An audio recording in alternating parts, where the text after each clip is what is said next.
Hello and welcome to GPTV on Tuesday, the 1st of June, the first day of winter. My name is Philip Kingston. And I'm Gary Peer. And Gary, here we go again. Just, how does that song go? Here comes it's Dolly Parton's song, Phil, and it's not Here You Go Again, but it is like Here We Go Again. We're back on the roundabout, Phil. We're back on that merry-go-round of lockdown. Don't we love this trip?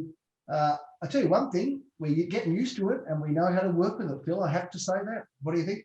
There's no question, Gary. We were instructed to lock down as 11:59 on Thursday evening. So when the going gets tough, Gary, the tough get going. So we immediately sprang into action. Now, shout out to our entire administrative team, obviously together with our sales department.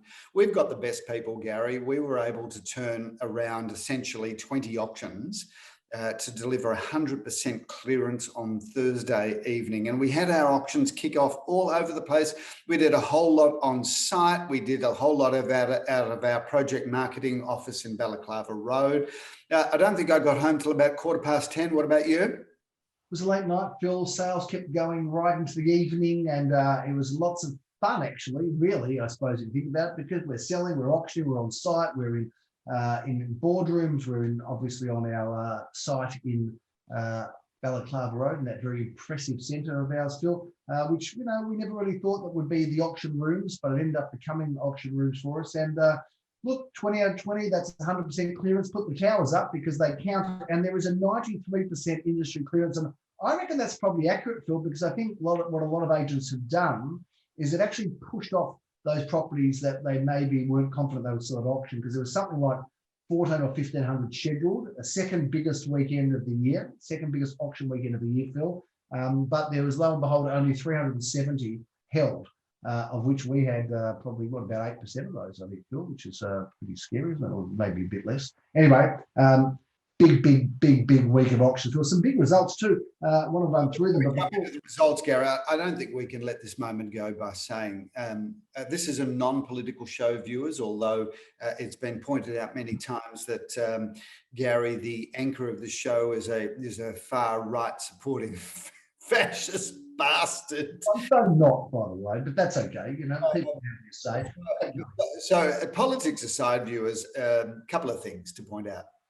Firstly, Victoria has done it the worst out of all the states in Australia, and there are other Labor states within the federation that seem to have handled this lockdown in a far better way. We've got a premier that's gone missing. Not only our contract, as somebody said to me before, our contact tracing is so bad we can't even find the premier. So ultimately, whether you're a Labor supporter, a Liberal supporter, a Green supporter, or you just don't choose to support anybody, I don't think that anybody can actually say in Victoria we've handled lockdown or we've handled contact tracing particularly well. So there's the first thing. The second thing is, if you had a look at yesterday's Age. Now, the Age newspaper has long been regarded as a newspaper that if it's going to lean to the right or the left, it's going to lean to the left. So they were scathing yesterday. There's been a report that's just been delivered by an economics organisation that have slammed Victoria as a state that is falling behind the rest of the states, economically speaking. So if you haven't seen that, you do need to look at it. I think some questions need to be asked, Gary. And I think that one of the things that I would say as a political observer is government stay in government, political parties that stay in government too long invariably slow down.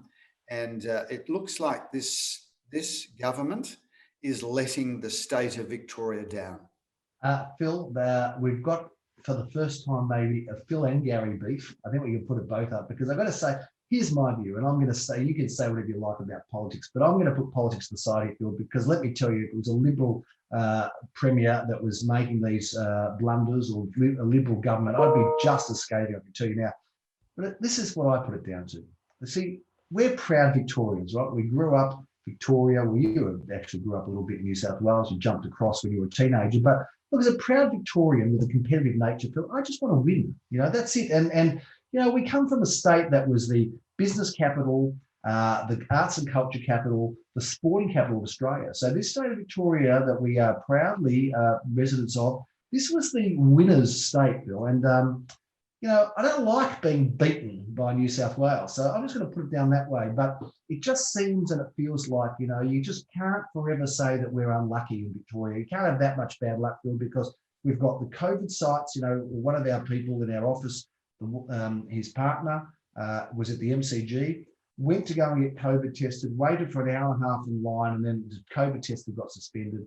So the COVID testing has been suspended. The tracing is not right. I mean, my daughter, Nina, a friend of hers went to a party in Sydney. Someone who went to the party was in touch with somebody else that was tested positive.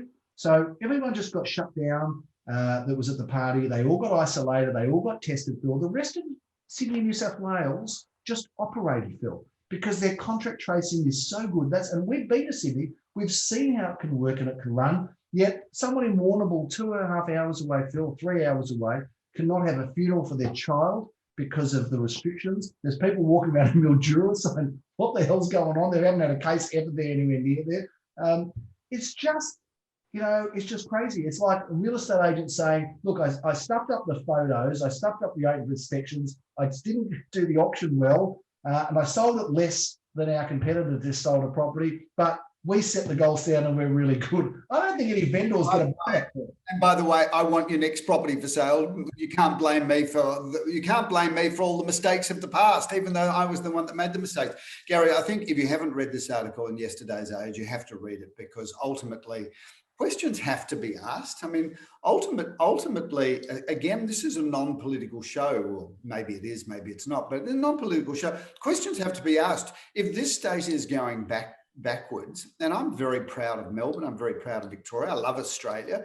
If this state is going backwards, it's now been compared to the economic profile of South Australia, then we've got some serious problems. And sooner or later, this government has either got to be held accountable. Unfortunately, we don't have much of an opposition, really, given the fact that they hold few seats. The bottom line is, sooner or later, we have to ask some hard questions about what do we want for Melbourne, what do we want for the state of Victoria. Well, we are the world's best city year in, year out, Phil. I don't think we're going to hold that anymore. And there was a great article that was written by somebody in the Australian that you might have read as well, who's just come back from being 40s overseas. He says this is not the Melbourne they knew, where it's become quite divisive. It's become very political, which it never really was. The biggest headline here was always about sport, not about politics. But, I just want to beat Sydney and New South Wales as a Victorian. That's the first thing, Phil. But secondly, we have clients and we have, team members that support Labor. I support Carlton, right? But I'm happy to be critical of them. It's fair and reasonable to be critical of who you support. And I think that's got to be it. I mean, ultimately, questions have to be asked, and somebody's got to take responsibility. For Molino really to come out at the press conference on Sunday, attacking the federal government as though it's all their fault. Again, they may have something to do with it, but really, this is the state of Victoria. Used to be the garden state. Now it's the lockdown state. Well, how can New South Wales get it so right and us get it wrong, and us just continue to make excuses and don't own it and no accountability and just say bad luck? I just don't buy it. Sorry. Yes, like we used to make fun all the time of Queenslanders. Yeah. They should be made fun of because slow, Gary. They're slow. Everything's so slow up there. But you know what's slow up there? The COVID virus. It's much slower up there, not like the little fast COVIDs in Victoria. I mean, the Queenslanders managed to catch the COVID virus, but the Victorians, we can't do it. Well, it's a big rant, Phil, from both of us, and we're on the same page here. We don't always agree. In fact, we often don't agree. And as I say, if you are a Labor supporter, continue to love and support Labor. I'm not saying it's an attack on Labor, but surely look at the issues that we've got here and stand up and say something about it, because we just cannot continue to just accept this situation. It's just enough. It really is. It's enough. I've had enough. And, thank goodness, Phil, that we're able to trade around and through it, notwithstanding that, we've had tax on land tax and stamp duty. We haven't even talked about that sort of stuff in terms of the taxation. Okay, so be it, do that. But gee, we just cannot, we just cannot. The big winner out of this, though, Gary, has got to be Queensland, doesn't it? Because if you were on the fence about whether you wanted to stay in Melbourne or not, if you had the opportunity to relocate, if you had the opportunity to say, okay, this is where I'm going to conduct the rest of my life, you'd have to look at Queensland, wouldn't you? Fantastic climate, fantastic, now fantastic infrastructure. And why would you stay in this state if you could avoid it? And that'll be a real problem moving forward. I reckon you'll see this has always been a state of rising immigration. I reckon we may well end up being the state that provides people for other states. Well, we hope not. Hope that's not the case, but there's plenty of people leaving. And if you talk to people in the Gold Coast, which I've been doing, and agents up there, they say people are buying property sight unseen, and there's a rush on. You can't rent anything there. There is really a big push to get over there. And look, I'm sure it will change, and I'm sure it will improve. And Victorians are resilient people, but we've got to call out the issues of what they are, because we just can't keep going on this. A lot of people look to this show as the show that really sets the national debate. So a lot of people are now watching this show going, I hadn't thought of that. Maybe it's time to question everything that the status quo stands for. This is a political commentary and economic commentary show disguised as a foolish real estate program. Let's talk real estate, Gary. Let's talk real estate. One of the things that I did say, Irene said to me on Thursday, as I'm sort of trying to fight off the depression of, oh, here we go again. She says, look, you know what? I bet you will see strong bidding on all your houses on Thursday, because this will be yet another reminder that if you're wanting to trade up, now's the time to do it. And I reckon we saw that right across all of the sales, because interestingly, Thursday for us, we did sell a lot of trade up, second and third homes. And gee, the bidding on these houses, Gary, I don't reckon I've seen bidding on like this for quite some time. It's almost like there's angry bidding. That's how the Victorians are going to express their anger. I don't know who or what, but they're going to show whoever it is, whoever them is, they're going to go and they're going to just buy a house or upgrade, and that's it. That's how they're going to get their cash. I don't think it was angry bidding. I think it was frustrated bidding. It was almost like get me out of here bidding, like trade me up out of my 2-bedroom apartment into something with some land and maybe a study. But I reckon that was a timely reminder for people, because the intensity of bidding on Thursday, Gary, was extraordinary. I started with a house in Cobden Street. Oh, was it? Okay. I think we had 16 registered buyers there. And look, the price is undisclosed, Gary, but it was sold for hundreds and hundreds of thousands of dollars over the reserve, bought by a local couple. Funnily enough, you've got to love this, the couple that bought Cobden Street, and a shout out to them both, because they're great people and a great family. They're literally moving 400 metres away, empty nesters, just love the area so much they couldn't bear to leave. Yeah, isn't that great? I tell you what Thursday was, Phil. It was the day of people just turning up on the day and buying. So this is forever interested in me. I've always found it fascinating that people can go, you want to go and buy television, you go to the Good Guys, you go to all the different white goods stores, you think about it, you check it, you look at it, but people will come to an auction sight unseen, and for the first time they'll get there and they will buy houses. And I think that's a vote of confidence in the property market, Philip. People know what they want. They're not shy to step up and swing the bat and have a crack, Phil. That's what buyers are doing. And we saw that on Thursday.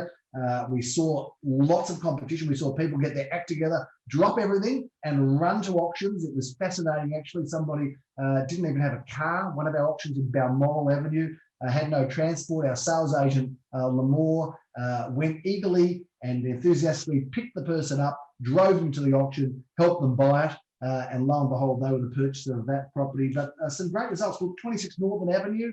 At 6 figures. About Northern Avenue, Gary, I just want to get a little bit of a viewer tip. If you want a really good drink, at the moment I'm drinking hot water, boiling water, with sliced ginger and then some honey. And it's the most incredible drink. They're really good for you and really good for your throat too.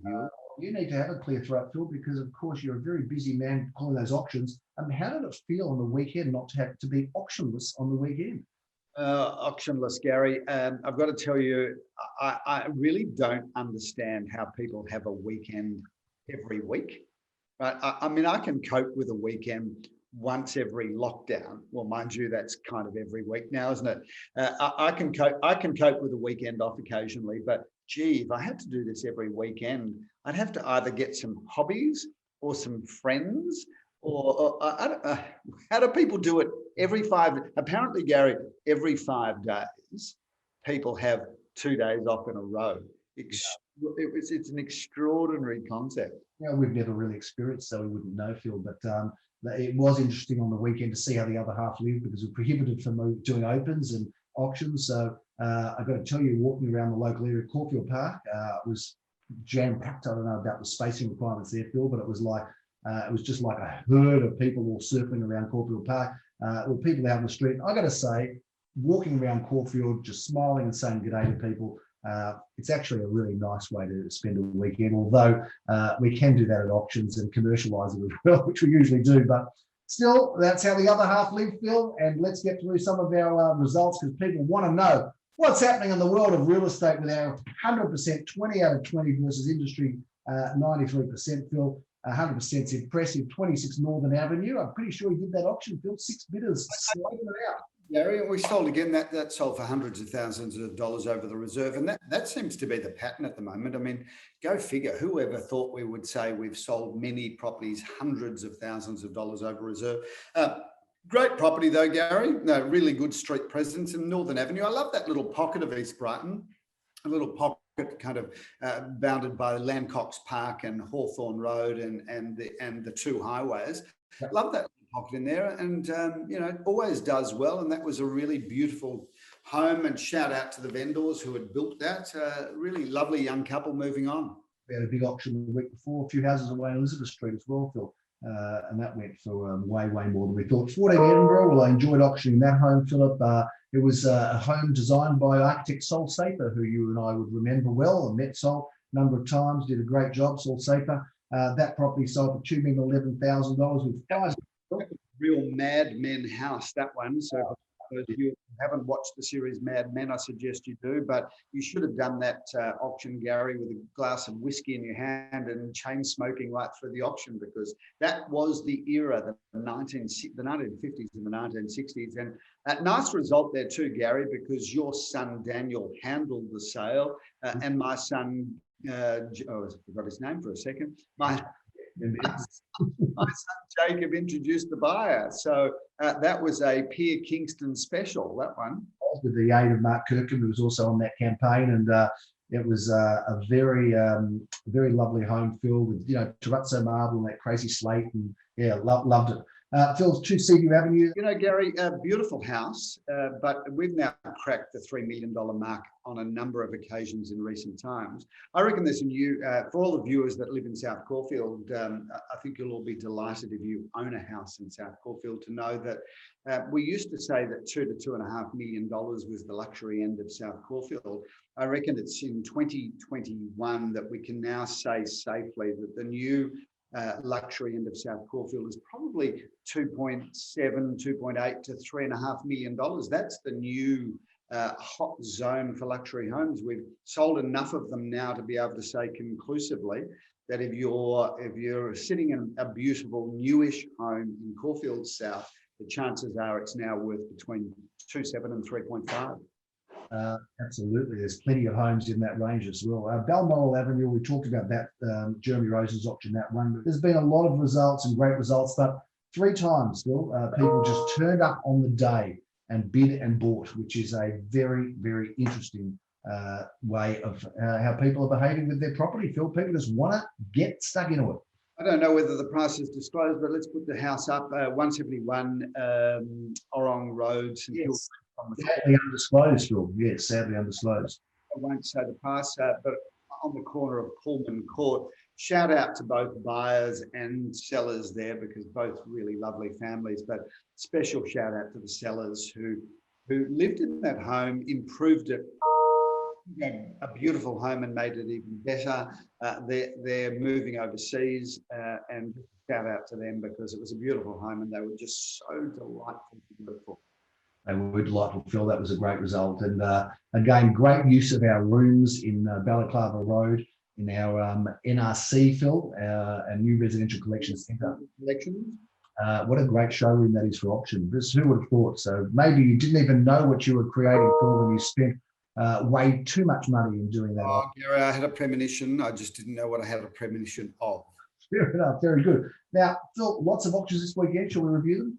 Well, Gary, this is let us say the caveat, viewers, to the auctions that we're about to review is that will they go ahead or won't they go ahead? Stay tuned, stay close to your salesperson, stay close to the to the internet, because whether it be www.garypeer.com.au or realestate.com or domain.com, you really need to be up to speed to see whether the auctions are going ahead. And obviously, we probably won't know that for a couple of days. Whether we will be Zooming them, doing them in person, or rescheduling. That is because we do reschedule a lot of auctions, viewers. We do, but nonetheless, Phil, they are scheduled for auction this weekend, and they are properties that we are excited about and worthy of review. So let's get down and review them, shall we? Let's do that, Gary. Phil, no less than 28 auctions scheduled for this weekend, a very busy weekend, which will either happen or will happen on Zoom or be postponed, but they're all for sale and they're all due to come up this weekend. So let's review them, Phil. On Saturday, we're in 15 different suburbs, I think it is, Philip, or 13 different suburbs. We are all over the place this Saturday, running around Melbourne like crazy people. And we've got a 10:30, Phil, triple auction action. You have the auction honours to start off with in Emma Street, 7A Emma Street, Caulfield South. A great looking property, this one, Phil. 4-bedroom, 3-bathroom. Very fabulous. We've sold for this vendor quite a few times. Just does the most beautiful work, and what a great position Emma Street is. Leo Samuel's jumping over to Brighton East, Phil. We've got such great success in Brighton East. We love it as a suburb. 4 at 17 Roberts Court. That one goes off 3-bedroom, 1-bathroom at 10:30. And while he's there, I'm going to be in Malvern, Phil, doing the do in Malvern at 1231 Malvern Road, Malvern. This wonderful 3-bedroom property, 1-bathroom with 2 parking spaces. I'm meeting Mark Kirkham. I can't wait, Phil, to kick off my weekend at 11:30. Double auction action. We're going to be in Murrumbina Road in Murrumbina. Leo Samuel auctions this 1-bedroom special, Phil. It's a great apartment and should sell well. 4 Beanack Avenue. You're in Brighton East auctioning this terrific apartment, Phil. 4-bedroom, 2 bathrooms. Just love the location there. And Brighton East, it's just one of the standout suburbs of Melbourne. Phil, we're going to be in Glenira Road on Saturday at 12:30. We've got one of 3 auctions, one at 402 Glenira Road. You're going to be auctioning this for Joel Sir. Great looking property. Beautiful 2-story town residence. It's really the size of a home, Gary. It's been beautifully renovated, virtually rebuilt in so many ways. A beautiful property, great location there. Mark Kirkham's been handling this property in Dandenong Road, Caulfield North. Leo Samuel auctions this wonderful 2-bedroom property, Philip, right in the heart of Caulfield North. 1 at 46 Seymour Road, Elsternwick. Well, I love Elsternwick and I love Seymour Road, and I know Liam Guzenfitter has said to me there's a lot of interest in this terrific property on Seymour Road, a great address. As there should be, Gary, because it doesn't get any better than that address. Double auction action. We're back in Malvern, Phil. We're crossing Dandenong Road and doing the do on Saturday. We're going to be at 1:30 in Horace Street, Malvern. Leo Samuel auctions this terrific 2-bedroom apartment together with his brother Aviv. And Phil, I'm looking forward to seeing you in Ludbrook Avenue. This is such a beautiful home, 35 Ludbrook Avenue, Caulfield South. Very excited about this one, Phil. Well, we love Ludbrook Avenue, Gary. Started our career in many ways in Ludbrook Avenue, so we know it well. A beautiful tree-lined street, walking distance to the park and the trams. Beautiful home, this one, Phil. Not a cent to spend, and a really lovely back garden too. I've been right through that one. Looking forward to meeting you there 1:30 on Saturday. Phil, at 2:30, we have triple auction action. Jeremy Rosen's auctions in Dickens Street. This terrific property, which we're looking forward to. Nikki Janover's been handling it. Adelaide Street, McKinnon. Well, that's where Simon Radolnik meets Jan Doston and does wonderful things in this 3-bedroom, 2-bathroom, 2-parking property right in the heart of McKinnon. Phil, while that's happening in Dandenong Road, Carnegie, Dan Dyson's been handling this wonderful looking property, 3-bedroom, 2-bathroom. Graham Callum is the auctioneer, and Leo Samuel is going to be jumping out of Carnegie in his ex-hood, where he spent many of his early years working and still does plenty of selling, and that's in Woonsocket Court in St Kilda, a 1-bedroom property. Philip, looking forward to that. Phil, you're going to be a busy man late in the afternoon because at 3:30 p.m. And you actually, it's interesting, we've got 4 auctions at 2:30, but you're not doing any of them. So you can have a warm-up, Phil, because you're going to be in Bank Street In South Melbourne, you know this property. Tell us about it, Phil, at 3:30 Saturday. A beautiful two-story terrace home, Gary, with plenty of opportunity for off-street car parking and even a redevelopment of this property subject to council approval. It's eminently livable as it is. In fact, you could move straight in, but wait till you see what's possible on a property like that. One of the most exciting offerings we've got on Saturday in South Melbourne. Get down there and check out Mr. Kingston and Co. With this terrific and beautiful period property. Philip, we're going to be at the same time in Rossitown Road, Carnegie. Lee or Samuel is going to be auctioning for Leon this wonderful property in Carnegie, a 2-bedroom, 1-bathroom. And at the same time in Armadale, 3:30, Jeremy Rosens brings down the curtain on this wonderful apartment, 12 at 29. I know that block, it's a beauty. And you would remember it as well, 29 Kooyong Road. Dunn Goodman's handling it. Phil, that's a wrap on Saturday. And what a great way to wrap it up. You can't beat an investment opportunity in Armadale. Well, we've got double auction action. You are going to be the auctioneer at 10 and 10:30 and 47 Narron Road. These are terrific apartments. Tell us a little about them. Well, Gary, it's a great building. Obviously, that location is fantastic, and it's a small boutique building, and this is a great opportunity to buy one or both. Phil, we've got 4 auctions at 11:30. It's going to be prime auction time on Sunday morning. I'm going to be in Cardigan Street. Now, I know that this is a very, very affordable 2-bedroom apartment. We're talking about $350 to $385 or somewhere in that sort of high 3s to 4 range, which is good value, Phil, for this terrific apartment in a really good position. At 11:30 also, you're going to be hopping over to Bullran Road, 1 at 239 Bullran Road in Caulfield South. Phil, I think you're familiar with this property. I am, Gary. 3 bedrooms, 2 bathrooms, lock-up garage, courtyard gardens, great entertaining zone, and a really affordable opportunity, a good way to get into the market. When Leor Samuel auctions for Jack Slater, magic happens, Phil, and that's what's going to be happening in Mosa Road, Carnegie, this wonderful 2-bedroom property with 2 bathrooms. Looks like it's going to be great value, and it is going up on Sunday morning at the same time in Cromwell Street, Caulfield North. I love the look of this property. Mark Kirkham has been handling it, and I know Jeremy Rosens is keen to auction it at 11:30 on Sunday morning, this terrific town residence. Phil, 12:30, you've got the whole time slot for yourself, 26 Neelan Road. Great looking property. You do know about this one, Phil? Harry, I do. A beautiful home, beautiful bedrooms, all with their ensuite bathrooms, incredible entertaining areas, a north-facing back garden, a swimming pool, and now fresco area. Really, life would be pretty fabulous in any lockdown in that home. Right at the top of Glenira Road, Phil, we've got this incredible looking property at 1A Bullran Road, Caulfield. I know Maxine's been loving handling this, and you get to auction this at 1:30, this terrific 2-bedroom, 1-bathroom with lots of parking, Phil.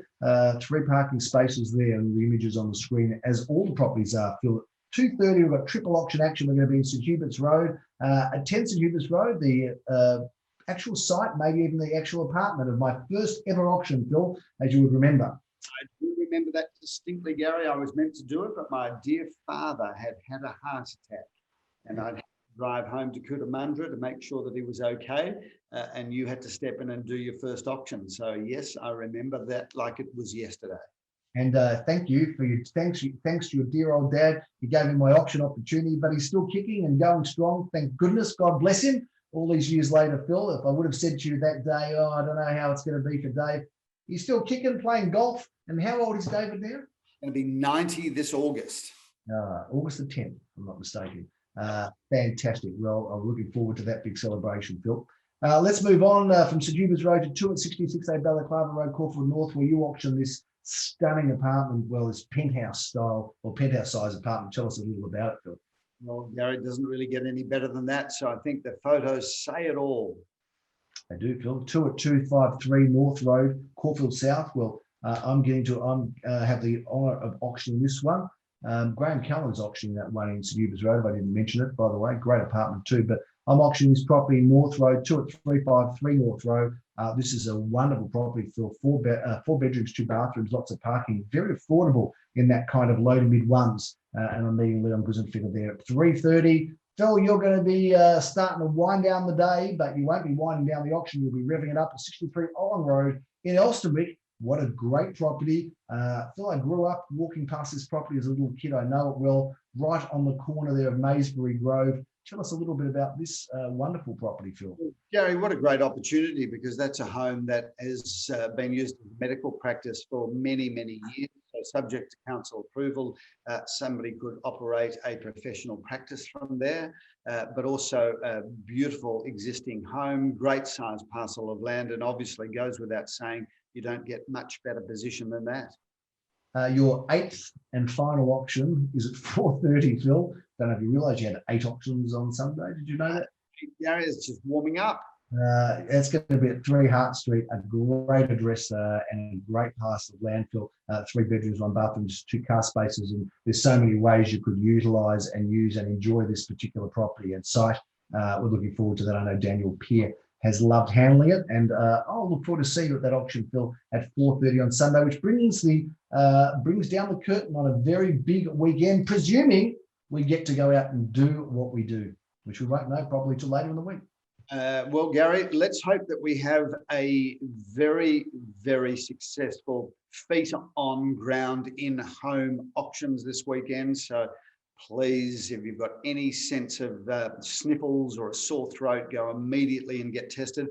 Gary, I'm going in to get my first AstraZeneca shot tomorrow. So I'm doing what I can. And if you haven't been vaccinated yet, you've all got to do the right thing and get vaccinated so this country can get back on its feet and we can play our role in getting the world back to where it was.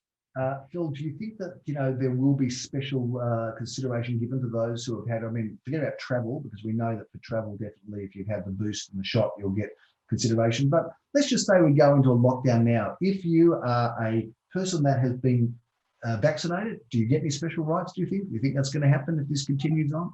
I don't think so in the short term, Gary, but in the medium term, most probably. I think that what we're relying on is enough of Australia's population to be vaccinated so that we get some sort of herd immunity going. But viewers, if you are tuning into the show looking for advice in the scientific area or the medical area, you've clearly clicked onto the wrong show. You better watch something else. I think that, yeah, 100% for sure. Anyway, good on you. You don't like a needle either, do you, Phil? So I'm okay with them now. I've kind of made my peace with the injection. The last time I had an injection, the nurse actually tapped me on the opposite shoulder to where they were putting the needle in. It was an interesting tactic. And it was like, what are you doing? What are you doing? Ah, gotcha. So I thought that was pretty good because, in the old days, I know that the doctors used to, say it's a bumblebee, it's coming to a little sting and things. I still like that sort of show, Bill, because I don't like injections much either. But anyway, we'll get the jab and get sorted. That's a wrap on GPTV. Viewers, we're into winter now. We will get out of this lockdown. We will all together move forward, but get your vaccination. Tune into GPTV every week. It's a must. It's a tonic. It's like a vaccination. I'm Philip Kingston. Have a fantastic week. Gary Peer, the real estate market just keeps chugging along, Phil, and still strong. We'll see you next week on GPTV. Thanks for watching.